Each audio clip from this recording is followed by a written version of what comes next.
Hello, silent travelers. Welcome, profound aspirants. Welcome to the hidden depths of surrealism. Here is a profound, non-negotiable reason you found this transmission. Now, not yesterday, when you scrolled past something similar. Not tomorrow, when you might have been intellectually ready. Right now, this exact decisive moment.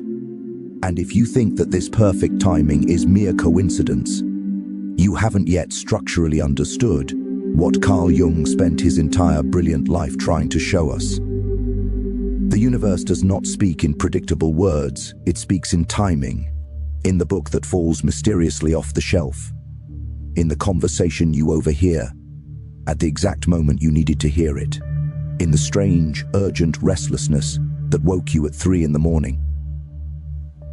Jung had a specific, elegant word for this phenomenon. He called it synchronicity, but it's more than just meaningful coincidence. It's the universe's ultimate way of confirming that you are precisely where you need to be, even when everything feels uncertain, even when the ground seems liquid. You've been feeling something, haven't you? A strange, persistent discomfort that has nothing to do with your external circumstances. Maybe your life looks perfectly successful on paper, but inside, you feel acutely like you're wearing someone else's skin. Maybe you've been waking up with a consuming sense of urgency you cannot explain. Maybe the things that used to matter, the fleeting achievements, the rigid routines, the comfortable relationships, suddenly feel utterly hollow, like props in a theatrical play you never auditioned for. This isn't depression. This isn't a simple quarter-life or midlife crisis. This is something Jung understood deeply. He wrote in his personal journal that the psyche has its own profound intelligence, and it begins transforming us long before our conscious mind catches up to the reality. What you're currently feeling is not a breakdown, it is a breakthrough, desperately trying to happen. Have you noticed your dreams becoming more vivid, more strange, more symbolic? Have you caught yourself staring blankly at nothing, feeling like you were remembering something ancient, something you never learned? Have you felt inexplicably drawn to ideas, to people, or to paths that make absolutely no logical sense to your rational mind? Your rational mind is deeply confused, but something deeper in you, something essential, recognizes what's happening. You're standing at a profound threshold. Jung called this the absolute beginning of individuation, though that word makes it sound more clinical than it is. What it really means is this: you're being called to become who you actually are, not who you've been conditioned to be. And that sacred process starts with a feeling of coming apart. The old self is dying, not the physical you, but the constructed you. The personality you built to survive your childhood, to succeed in your career, to be accepted by your family and society. That version of you served its purpose, but it cannot take you where you're going next. And here's what Jung discovered that changes everything. The psyche doesn't wait for your conscious permission to evolve. It simply begins the process. And when it does, it sends signals. Restlessness, dissatisfaction, strange dreams, synchronicities that feel too precise to ignore. These aren't random occurrences. They're communications from a deeper intelligence within you, one that Jung spent decades studying and learning to absolutely trust. In his own life, Jung experienced this transformation forcefully. At the peak of his career, respected worldwide, everything seemingly perfect, he began to fall apart. He heard voices, he saw visions, he thought he was going clinically insane. But instead of medicating it away or ignoring it, he did something radical. He listened. He wrote down everything the voices said. He painted the images he saw. He engaged with the chaos instead of running from it. And what he discovered became the foundation of everything he would teach, that the psyche has layers, that beneath our everyday consciousness is something vast, something ancient, something that knows the way forward, even when we're completely lost. He called it the unconscious. But it's not just a garbage dump for repressed memories. It's a living intelligence guiding us toward wholeness. This is why you're here now. Something in you recognizes this moment as significant. You might not be able to articulate why, but you feel it. That feeling is your psyche speaking. And if you've learned anything from Jung, it's this: When the psyche speaks, you listen, not with your mind, but with your whole being. The shift you're sensing is not happening outside you. It's not about changing jobs or relationships or locations, though. Those things might change as a result. The shift is fundamentally internal. It's the moment when your inner frequency becomes incompatible with the life you've been living. And once that incompatibility reaches a certain point, everything must reorganize itself. You're not crazy, you're not broken, you're not falling behind, you're right on time. And the fact that you're watching this, that something drew you here, is the first confirmation that the universe is speaking to you through what Jung called synchronicity. This moment is not random. You were meant to receive this message before. The transformation becomes too intense to navigate consciously. Because here's the truth. Jung discovered transformation without awareness feels exactly like chaos. But transformation with awareness becomes initiation. It becomes a conscious death and rebirth, and that makes all the difference. So if you've been feeling like everything solid in your life is becoming liquid, if you've been sensing that something profound is approaching, if you've been experiencing that strange combination of terror and excitement, you're not imagining it. You're standing at the edge of what Jung called the most important journey a human can take. The journey toward your true self. And the universe chose you to see this now, because awareness is the doorway. You just walked through it. To truly understand what is happening to you right now, you need to grasp something fundamental, something Carl Jung discovered about human psychology that most people never fully learn. We are not one self. We are not a single solid entity. We are instead many selves layered meticulously, like an archaeological site. And most of us live our entire precious lives on the topmost layer, never truly knowing the profound depths that lie below. The version of you that shows up on time for work, the version of you that gives a pre-approved surface-level answer when someone asks how you are doing, the version of you that navigates complex social situations with perfectly practiced ease. That's what Jung called the persona. It is the mask you wear. And here is what is absolutely crucial to understand about this mask. You did not choose it consciously. You built it, piece by painstaking piece, starting right there, in the fragility of your childhood. Every time someone told you who you should be polite, be successful, be strong, don't cry, don't be too loud, don't want too much, do not be different. And so you learned the rules. You learned to hide the parts of yourself that did not fit the societal template. You learned to perform a specific, necessary role. You became the good student, the responsible one, the reliable caregiver, the unstoppable achiever. And that persona, that mask, it got you here. It helped you survive the unforgiving world. It helped you succeed, at least by society's fragile exterior standards. But lately, something fundamental has been happening. That familiar mask has started to feel profoundly suffocating. You catch yourself in the mirror and you pause. You think, who is that actually? You are in the middle of a perfectly normal conversation, saying all the right expected things, and suddenly you feel like you are watching yourself from outside your own body. You are performing, and for the very first time, you are intensely aware that you are performing. This sudden awareness, uncomfortable as it is the non-negotiable beginning of what Jung called a spiritual awakening, not in a religious sense, but in a core psychological one. You are waking up to the irreversible fact that the person you have been presenting to the world, the person you have been working so hard to protect, is not the totality of who you are. It is a costume, a beautifully constructed, but ultimately false costume. And underneath that costume is something raw, something real, something that has been waiting your entire life just to be seen. When the persona starts cracking, when the edges of the mask begin to dissolve, most people panic. They try desperately to reinforce it. They work harder, they achieve more, they seek more validation, they chase more fleeting distraction, anything at all, to avoid the terrifying, uncomfortable the truth that is emerging from beneath the surface. But Jung discovered something remarkable. The cracking of the persona is not the problem you should fear. It is the solution you must embrace. It is the psyche's urgent way of saying, you have outgrown this. It is time to let it go. But here is where it gets immediately more complex and infinitely more interesting. Because beneath the persona, the mask you wear for the world, is something far more volatile, something Jung called the shadow. And this is where most people resist the transformation entirely. They see the persona cracking, and they see the darkness rising, and they retreat.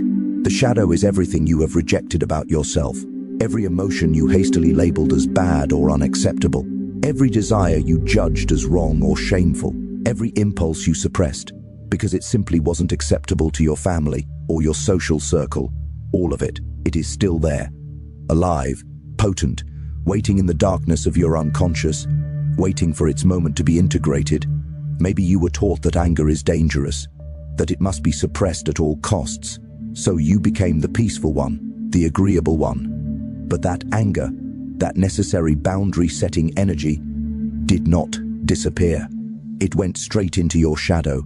Maybe you were told your deep, vibrant life force, your sexuality, was shameful. So you became the pure one, the contained one. But that life force did not vanish. It went straight into the shadow. Maybe you were punished for being too much, too loud, too emotional, too curious. So you became small, you became controlled. But that bigness, that wildness, that authentic curiosity, it is still there. And here's the absolute truth about the shadow that Jung understood better than anyone. It doesn't stay hidden forever. The more you individuate, the more you grow toward your authentic self, the more insistently your shadow demands to be seen, and most importantly, to be integrated. You will know your shadow is rising when you start feeling emotions far more intensely, when things that never bothered you before suddenly trigger something volcanic, something disproportionate inside you. When you meet certain people and feel an immediate, irrational dislike or profound irritation. Jung taught that whatever we judge most harshly, most quickly in others, is usually a direct mirror of what we have rejected or violently suppressed in ourselves. So the person who irritates you intensely with their perceived selfishness, that is often a mirror of your own unexpressed necessary need to prioritize your own well-being. The person who triggers you with their unapologetic, loud confidence, that is often a mirror of your own suppressed power, your own capability to take up space. The person who annoys you with their deep, excessive emotionality, that is often a mirror of your own denied, starved feelings. This is where the universe's message becomes utterly clear. Every single trigger, every strong, disproportionate reaction, every person who severely bothers you is actually a strange, twisted gift. They are showing you what is in your shadow, waiting to be reclaimed. And reclaiming your shadow is not about becoming your worst impulses. It is about integrating the powerful life force you've been denying access to. It is about becoming whole instead of fractured, because when you reject parts of yourself, you also reject their intrinsic gifts. You reject their energy, you reject their creativity, you reject their power. The angry part of you that you suppressed, that is also your power to set necessary, non-negotiable boundaries. The selfish part you denied, that is also your ability to honor your own desperate needs. The dark part you judged, that is also your depth, your complexity, your full necessary humanity. You are not being broken, you are being cracked open. And it is the crack where the light of your true self finally enters. Carl Jung went even deeper than the personal psyche. He discovered that we are not just individual psyches, floating alone and separate in the universe. We are instead profoundly connected to something vast, something ancient, something timeless. He called it the collective unconscious. And this is precisely where things become truly surreal and fascinating. The collective unconscious is like a shared, universal psychological inheritance. It contains all the primordial patterns, all the symbols, all the foundational stories that humans have known since the absolute beginning of time. That's why certain myths appear in every single culture, why certain symbols mean the same fundamental thing across continents and centuries, why you can read a story from 3,000 years ago and feel like it is describing your exact specific life. These universal patterns, these ancient blueprints, Jung called archetypes. The hero, the mother, the trickster, the wise old man, the shadow.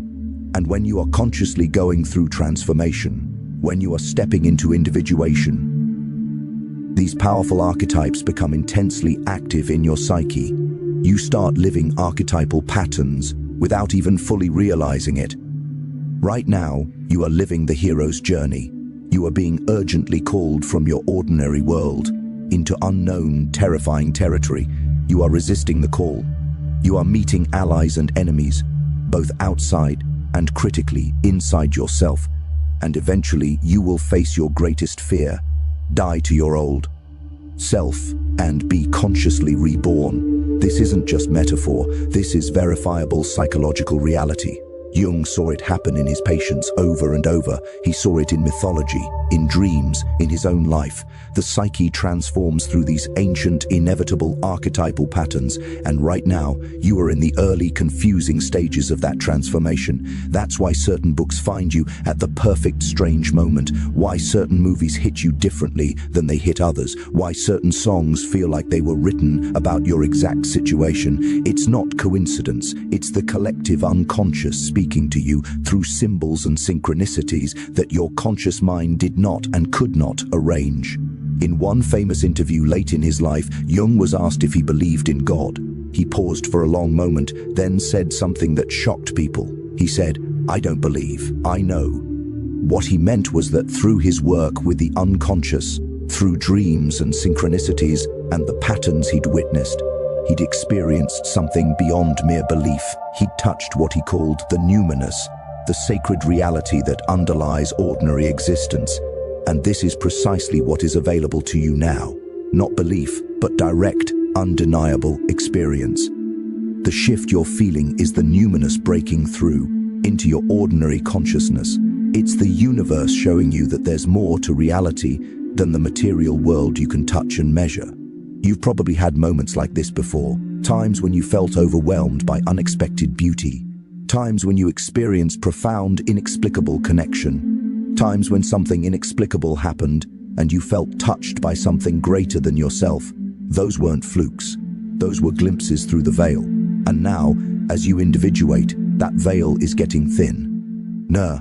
Carl Jung's synchronicity becomes more frequent, the more aligned you become with your true self, because synchronicity is the universe's way of confirming that you are on the right fated path. When the outer world starts mirroring your inner transformation, when coincidences multiply, when the right people and opportunities appear at the perfect time, you're not getting lucky, you're getting aligned. This is what Jung devoted his life to understanding and teaching, that we're not separate from the universe, we're expressions of it. And when we align with our deepest nature, when we stop performing and start being, the universe responds. Not because it's granting superficial wishes, but because we're finally matching its frequency. The shift you're experiencing is your psyche preparing you for this alignment. Everything that's falling away, everything that's feeling wrong, everything that's making you acutely uncomfortable, is actually the universe clearing the path for you to step into your truth. But to do that, you have to be willing to go deeper. You have to be willing to face what Jung called the confrontation with the unconscious. And that's where most people turn back, because the confrontation is not gentle. It demands everything. There's a stage in transformation that Jung warned about, that every wisdom tradition prepares, initiates for, but that still catches people completely off guard when it happens to them. He called it the confrontation with the unconscious. You might call it the dark night of the soul, or simply the moment when everything you relied on falls apart. If you're in this stage right now, let me tell you something that might be the only thing that keeps you going. You're not losing your mind, you're finding it. Jung himself went through this, and what happened to him, what he discovered in the darkness, changed the entire field of psychology. In 1913, at the height of his career, Jung began having intense visions. He saw Europe drowning in blood months before World War I started. He heard voices. He saw figures that weren't there. He wrote conversations with entities from his unconscious. His colleagues thought he was having a psychotic break. He thought he might be too. But instead of running from it, he did something that required enormous courage. He turned toward it.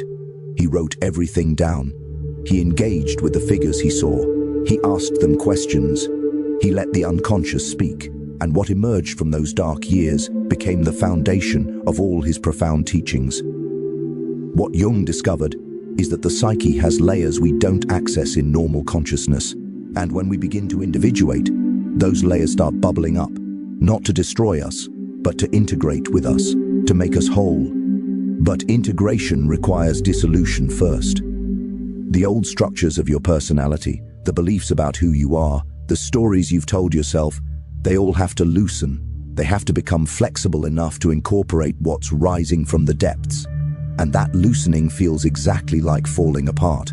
You might be experiencing this as existential dread, lying awake at 3 in the morning, questioning everything. The career you built suddenly feels meaningless. The relationship you've invested years in suddenly feels like you're with a stranger. The belief system you've held since childhood suddenly seems like a comfortable fairy tale you told yourself to feel safe. This is terrifying because if none of that is solid, who are you? What's real? What can you trust? And here's what Jung would tell you. Trust the process. Trust that the psyche knows what it's doing. Because what's happening is not random destruction, it's purposeful deconstruction. Every eerie belief that's crumbling couldn't hold the truth of who you're becoming. Every identity that's dissolving was too small for your expanding consciousness. Jung discovered that the unconscious contains not just personal material, but something transpersonal, something that connects us to all of humanity. And when we open to that, it's overwhelming because suddenly you're not just yourself anymore. You're experiencing something vast. You might feel like the boundaries between you and everything else are disappearing, and your ego, your sense of being a separate self, panics because its entire job is to maintain those boundaries. This is what makes the dark night so intense. It's an ego death, not literal death, but the death of your identification with the small, limited self. That self is dying so that a larger self, what Jung called the self, capital S, can emerge. There is another crucial layer to this transformation that Jung explored deeply, and it is absolutely vital to understand. If you are going to navigate this consciously, within each of us, regardless of our external gender, are both masculine and feminine psychological energies. Jung called the inner feminine the anima, and the inner masculine the animus. For most of your life, you've probably over-identified with one side and violently rejected the other.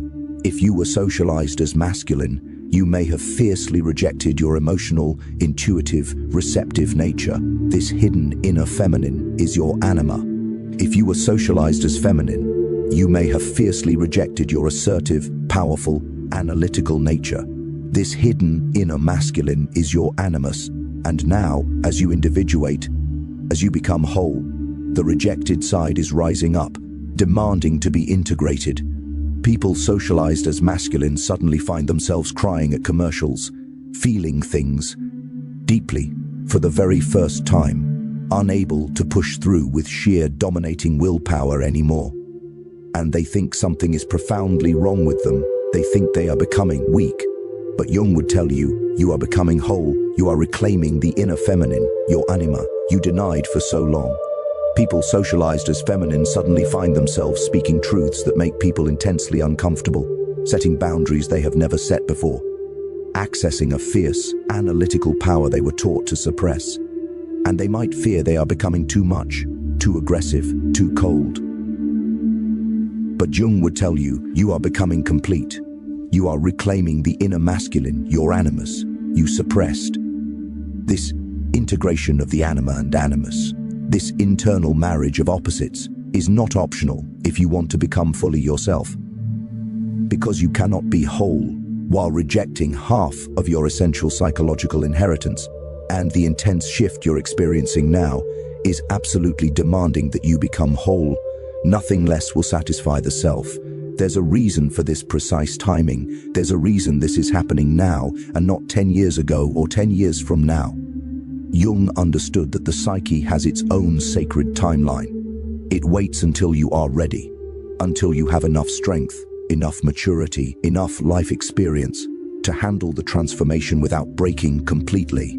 The fact that this is happening now means you are ready, even though you don't feel ready. Even though you feel like you're drowning, the psyche doesn't make mistakes about timing. It's not cruel, it's precise. And here's something that might help you endure this current chaos. Every spiritual tradition, every wisdom path, every culture that has seriously explored human consciousness knows about this stage. The dark night, the descent into the underworld, the death before rebirth. It's not a bug in the system, it's a feature. It's how transformation works structurally. You cannot become new while clinging desperately to the old. You cannot expand while holding your current smaller shape. You cannot be reborn without dying first. And the dying part, the dissolution, the part you're in now if you're in the depths, is not the end. It's the absolute middle. It's the most crucial part. Think about the caterpillar. When it enters the chrysalis, it doesn't just sprout wings, it dissolves completely. It becomes liquid. If you were to cut open a chrysalis at the midpoint, you wouldn't find a half caterpillar, half butterfly. You'd find soup, formless potential, and only from that complete dissolution does the butterfly finally form. You're in the soup stage, and it's supposed to feel exactly like this. Everything solid becoming liquid, everything certain becoming intensely questionable, everything familiar becoming terrifyingly strange. This is not failure. This is the sacred process. Jung also discovered something profound about this stage. He found that the unconscious communicates through symbols and images, not through logical argument. So, during the dark night, your dreams become incredibly important. They're showing you what's happening at a level deeper than words. If you're dreaming of houses with hidden rooms, that's your psyche revealing aspects of yourself you haven't discovered yet. If you're dreaming of death, that's not prophetic.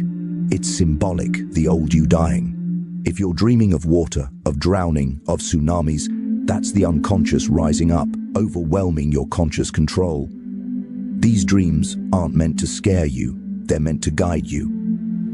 Jung spent years learning to dialogue with his dreams, to ask them questions, to follow their logic.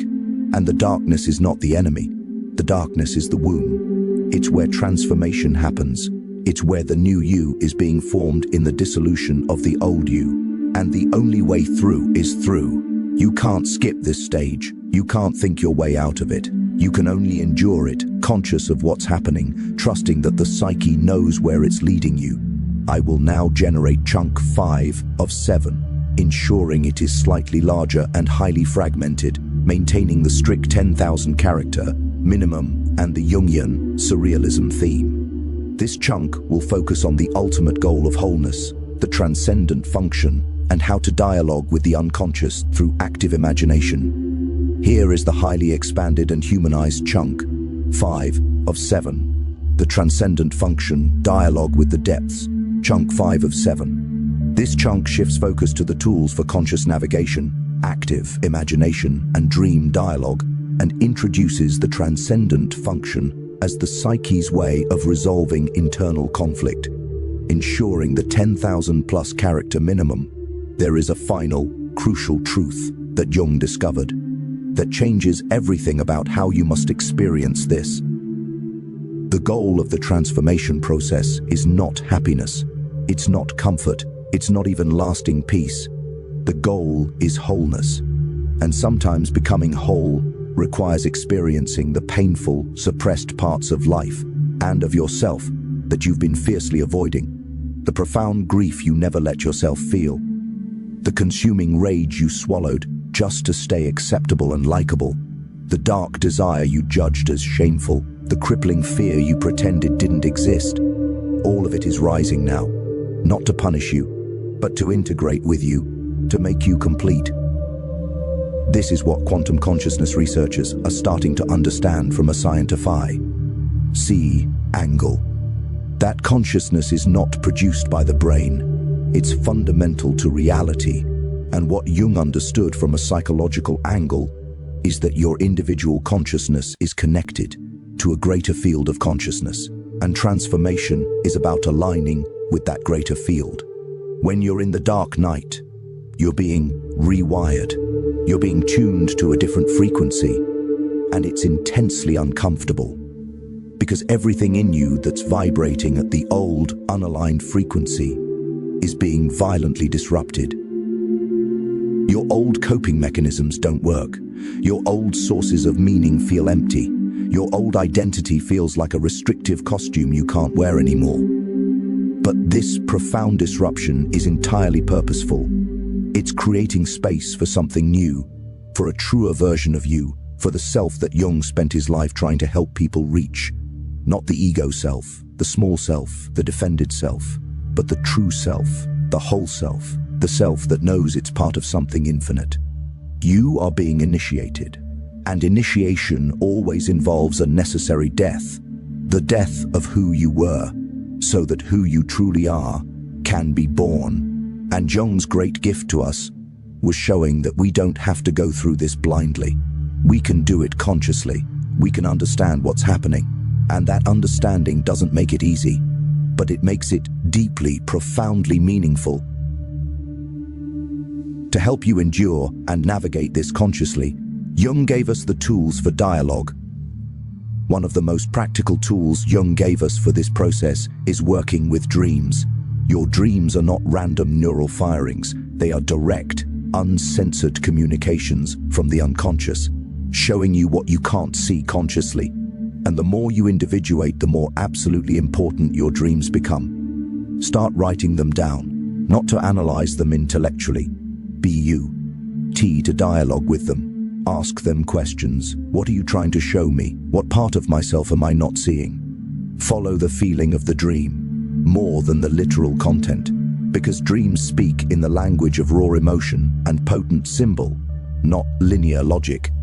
You might dream of being chased, and the feeling is primal terror. That's your shadow chasing you. The parts you're still running from, you might dream of flying. And the feeling is profound liberation. That's yourself showing you what freedom feels like. When you stop resisting, you might dream of old houses with new hidden rooms, and the feeling is curiosity. That's your psyche revealing unexplored potential within you. Jung developed a practice he called active imagination. It's a way of consciously engaging with the unconscious. While you are awake, you sit quietly, let your mind relax, and allow images or figures to arise. Then, instead of just watching them, you interact with them. You ask them questions. You listen to their responses, not with your thinking mind, but with your intuitive awareness. This might sound strange, but Jung discovered it's one of the most powerful ways to integrate unconscious material without being overwhelmed by it. You're creating a conscious dialogue between ego and self. And in that powerful dialogue, transformation happens. There's another concept Jung developed that's crucial for understanding how you move through this process. He called it the transcendent function. The transcendent function is what happens when two opposing forces within you, the conflict, instead of fighting forever, suddenly resolve at a higher, completely new level. You've been torn between staying in the relationship and leaving, between keeping the job and quitting, between playing it safe and taking the enormous risk. Your mind goes back and forth endlessly, never reaching resolution. Then one day, seemingly out of nowhere, a third option appears. Not a compromise between the two, not choosing one over the other. A completely new possibility that honors the needs of both sides, while completely transcending the original conflict. That's the transcendent function. That's the psyche's natural, immense ability to create synthesis from opposition. And the more you individuate, the more you experience this. Instead of being trapped in either or thinking, you start accessing both and solutions. You realize you can be strong and vulnerable, logical and intuitive, independent and connected. The opposites that seem to war within you start dancing together. This is what Jung meant when he talked about holding the tension of opposites. You don't resolve tension by eliminating one side. You hold both sides consciously until something new and whole emerges. And that new thing is always more true, more whole, more aligned with your actual nature than either of the original limited positions. Now, as these crucial psychological pieces come together, as you integrate more of your shadow, as you balance your inner masculine and feminine, animus and anima, As you learn to dialogue with your unconscious, something profound starts to happen. The self begins to finally emerge. And this is Jung's greatest, most powerful discovery. The self, with a capital S, is not your personality. It's not your ego. It's not even what you typically think of as you. The self is the totality of who you are, conscious and unconscious, personal and transpersonal. It's your direct connection to something infinite. Jung sometimes called it the God within, not in a religious sense, but in a psychological one. When the self starts to lead your life, instead of the reactive ego, everything changes. Not externally at first, but profoundly, internally. You feel a deep, unshakable sense of rightness, even in the middle of difficulty. You have access to wisdom that doesn't come from intellectual thinking. You make decisions that your mind can't immediately justify, but that turn out to be exactly right. You experience what Jung called the numinous more frequently, those startling moments when you're touched by something sacred, something beyond ordinary reality. It might happen watching a simple sunset. It might happen in a casual conversation. It might happen in complete stillness, but you feel it, a sense of being part of something vast and meaningful. This is not delusion. This is what happens when you stop living from ego consciousness and start living from self-consciousness. The ego is concerned with survival, with control, with being right. The self is concerned with wholeness, with meaning, with being real. And here's what Jung discovered that's so crucial. The more aligned you become with yourself, the more the outer world reflects it. Synchronicities multiply, not just occasionally, but regularly. You think of someone and they call within minutes. You need information and a specific book falls off the shelf. You wonder about a decision and a stranger says something that perfectly answers your question. This is not the universe granting superficial wishes. This is something much, much deeper. Jung called it meaningful coincidence, but it's really about the interconnection of all things. When you're living from your true self, you're in harmony with the deeper, governing patterns of reality. And those patterns become visible through what we call universe signs. The more you pay attention to these signs, without forcing meaning onto them, the more you start to trust the process. You realize you're being guided, not by some external deity demanding obedience, but by your own deepest wisdom, in concert with the intelligence of life itself. And your life starts to reorganize around this profound understanding. You stop forcing things that don't flow naturally. You stop trying to make happen what isn't meant to be, not because you've become passive, but because you've become receptive. You're letting life move through you. Instead of trying to violently control life, your work changes. Either you change what you do, or how you do it profoundly transforms. But it stops feeling like work in the old sense. It feels like expression, like you're here to do this specific thing, and doing it is as natural as breathing. Your relationships deepen or end. But either way, there's less draining drama.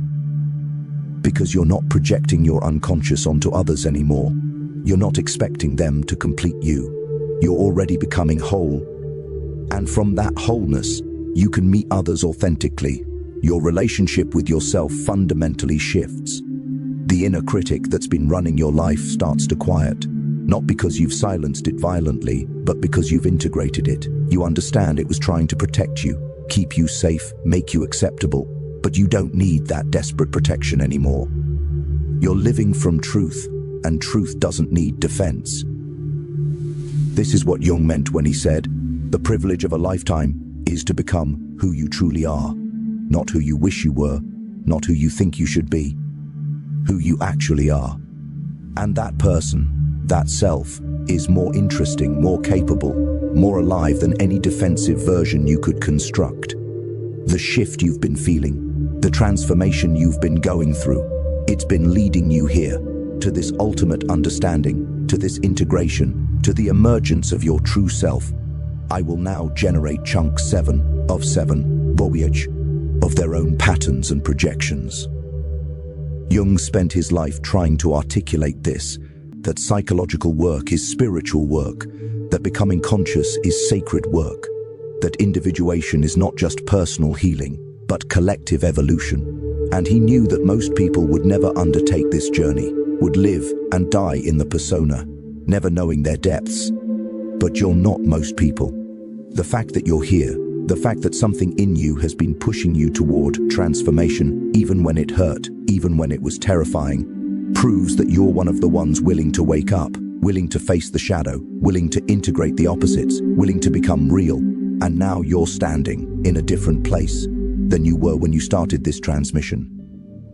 Not because I told you something new, but because something in you recognized itself in these words. That recognition is the activation. That's the moment synchronicity becomes conscious. The moment you realize the universe has been speaking to you all along, through signs you're only now learning to read. The shift is not coming. It's already here.